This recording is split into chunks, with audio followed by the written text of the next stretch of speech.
नमस्ते dear viewers. आज के इस वीडियो में हम लोग कुछ इंपॉर्टेंट क्वेश्चंस को डिस्कस करने वाले हैं इलेक्ट्रोमैग्नेटिक थ्योरी के रिगार्डिंग। मेरे प्यारे व्यूअर्स, देखिए हम लोग यहाँ पर टोटल 12 क्वेश्चंस लिए हैं। सारे क्वेश्चंस क्या हैं, लॉन्ग आंसर टाइप क्वेश्चंस हैं। ओके, और ये मोस्ट प्रोबेबल क्वेश्चंस हैं। हो सकता है इनमें से कुछ क्वेश्चंस आ भी जाएँ आपके एग्जामिनेशंस में। ओके, तो यहाँ पर देखिएगा मेरे प्यारे व्यूअर्स, सबसे पहला जो क्वेश्चन हम लोग लिए हैं वो पॉइंटिंग वेक्टर के रिगार्डिंग लिए हैं कि आखिरकार पॉइंटिंग वेक्टर क्या होता है, और जो स्टेटमेंट है पॉइंटिंग थ्योरम का, ओके, उसे आपको मेंशन करना है। ठीक है, उसका मैथमेटिकल फॉर्म भी मेंशन करिएगा और फिर उस थ्योरम को आपको प्रूफ करना है। ठीक है, देखिए सेकेंड क्वेश्चन हम लोग लिए हैं स्केलर और वेक्टर पोटेंशियल्स के लिए। ठीक है, हमारा जो मैक्सवेल्स इक्वेशन है उसे हम लोग स्केलर और वेक्टर पोटेंशियल्स के टर्म में कैसे लिख सकते हैं, इसका डेरिवेशन करना है। और साथ ही साथ जो गॉजेस हैं, कुलम गॉज और माफ़ कीजिएगा लॉरेंज गॉज और कुलम गॉज, इनका आपको डेफिनेशन इधर मेंशन करना है। ठीक है मेरे प्यारे व्यूअर्स, देखिए थर्ड क्वेश्चन हम लोग बाउंड्री कंडीशंस के रिगार्डिंग लिए हुए हैं। Determine the boundary condition satisfied by B, okay, H, E and D at the interface between two media of different permeabilities, जिसका परमेबिलिटीज अर्थात म्यू जिसका डिफरेंट हो, एंड डाइलेक्ट्रिक कांस्टेंट्स। ठीक है, एक बड़ा ही इंपॉर्टेंट क्वेश्चन था ये वाला। फोर्थ वाला क्वेश्चन देखिए, ये हम लोग फ्रिजनल्स इक्वेशंस जो है रिफ्लेक्शन और रिफ्रैक्शन ऑफ इलेक्ट्रोमैग्नेटिक वेव्स का, उसके रिगार्डिंग क्वेश्चन है। Derive Fresnel's equations for reflection and refraction of electromagnetic waves at a plane boundary separating two media. Okay, यहाँ पर प्लेन बाउंड्री का हम लोग बात किए हैं। ठीक है, देखिए फिफ्थ क्वेश्चन जो हम लोग लिए हैं मेरे प्यारे व्यूअर्स, वो क्वेश्चन है discuss the propagation of a plane electromagnetic waves in an isotropic dielectric media. तो आइसोट्रोपिक डाइलेक्ट्रिक मीडिया में जो प्लेन इलेक्ट्रोमैग्नेटिक वेव्स का प्रोपगेशन है उसको डिस्कस करना है। पहले आप क्या कर सकते हैं इसमें, पहले आप इसके वेव इक्वेशन को ड्राइव कर लीजिए। ओके, वेव इक्वेशन के बाद आप उसका जो वेलोसिटी है, रिफ्रैक्टिव इंडेक्स होगा जो इसमें, ओके, वो पता कर सकते हो। उसका जो वेव इम्पिडेंस होता है, जिसे आप इंट्रिंसिक इम्पिडेंस कहते हैं, उसको वहाँ पर डिस्कस कर सकते हैं। ये सारी चीज़ें आप वहाँ पर कर सकते हैं।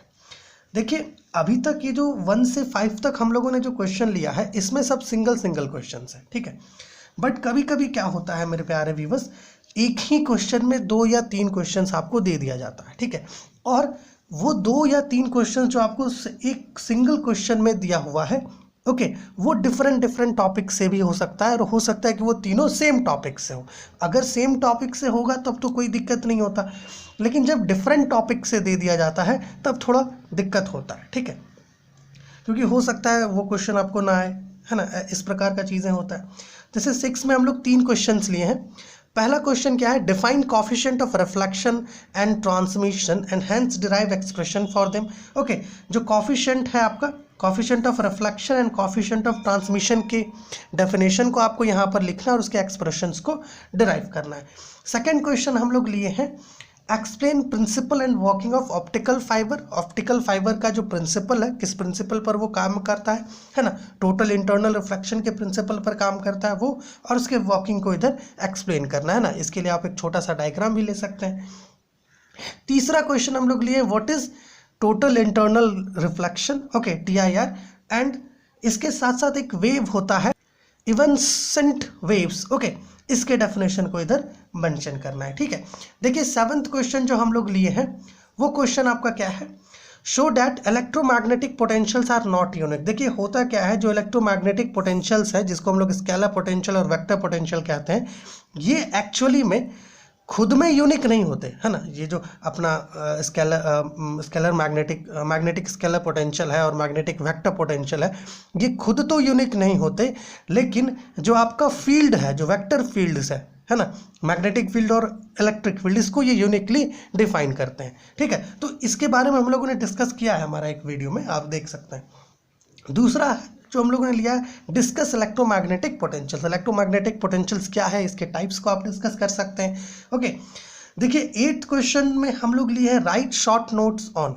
ऐसा एक क्वेश्चन बनता है, कभी कभी ऐसा क्वेश्चन दे देता है, 4-5 टॉपिक आपको दे देगा, है ना, और उनमें से कहेगा कि आप 1 या 2 जो है चूज करके लिख लीजिए। ठीक है, जो है ना चूज करके कि किन्हीं दो का आपको आंसर करना है, ऐसा क्वेश्चन आता है। सो यहाँ पे राइट शॉर्ट नोट्स के लिए हम लोग कुछ टॉपिक्स लिए हैं, जैसे निकोल प्रिज्म, रिटार्डेशन प्लेट्स, है ना, आप लिख सकते हैं रिटार्डेशन प्लेट्स क्या होता है, इसके टाइप्स को, half wave plate, quarter wave plate, इन सबको एक्सप्लेन कर सकते हैं। तीसरे में लॉरेंस हाफ शेड पोलैरिमीटर, ये 8वां क्वेश्चन था। चलिए हमारा जो 9वां क्वेश्चन है, ठीक है, टोटल 12 क्वेश्चन, तो 4 और क्वेश्चन है यहाँ पर, देखिएगा। 9th क्वेश्चन है, describe construction of a Babinet compensator, how it is used for analysing EPL, अर्थात जो इलेक्ट्रिकली पोलराइज्ड लाइट है उसको एनालाइज कर सकते हैं हम लोग बैबिनेट कंपनसेटर की मदद से, तो ये कैसे किया जाता है ना, इसके बारे में इधर हमें एक्सप्लेन करना है। 10th क्वेश्चन है कि ऑप्टिकल रोटेशन क्या है ना, हमें पता है फेनोमेनन है ऑप्टिकल रोटेशन, और ऑप्टिकली एक्टिव सब्सटेंस क्या होता है ना, जिसकी मदद से ऑप्टिकल रोटेशन किया जाता है। ओके, इसको आपको इधर लिखना है, और जो ऑप्टिकल रोटेशन का एक थ्योरी है जिसे हम लोग फ्रिस्नेल्स थ्योरी ऑफ ऑप्टिकल रोटेशन कहते हैं, उसे इधर एक्सप्लेन करने का है। 11th क्वेश्चन देखिए क्या लिए हम लोग, obtain an expression for plasma frequency when electromagnetic wave propagates in an ionized media, जब आपका जो इलेक्ट्रोमैग्नेटिक वेव है जब वो किसी आयोनाइज्ड मीडिया में एंटर करता है, ओके, या फिर प्लाज्मा में, ठीक है, आयोनाइज्ड मीडियम में आप ऐसा कह सकते हो कोई आयोनाइज्ड गैस होगा या फिर प्लाज्मा, ठीक है, तो वहाँ के लिए हमें प्लाज्मा फ्रीक्वेंसी का एक्सप्रेशन डिराइव करना है, ठीक है। 12th जो क्वेश्चन है अपना और last question, that is Brewster's law के रिगार्डिंग है, deduce Brewster's law on the basis of EMT, electromagnetic theory के बेसिस पर ब्रूस्टर्स लॉ को डिराइव करना है, and hence explain how it can be verified experimentally, इसको एक्सपेरिमेंटल वेरिफिकेशन को भी यहाँ पर मेंशन करना है। तो मेरे प्यारे व्यूअर्स, ये हमारा most probable long answer type questions था, 12 क्वेश्चंस यहाँ पर लिए, तो आप इन सब का जो है स्क्रीनशॉट लेकर के रख सकते हैं, ओके, और मे बी ये जो वीडियोस हैं,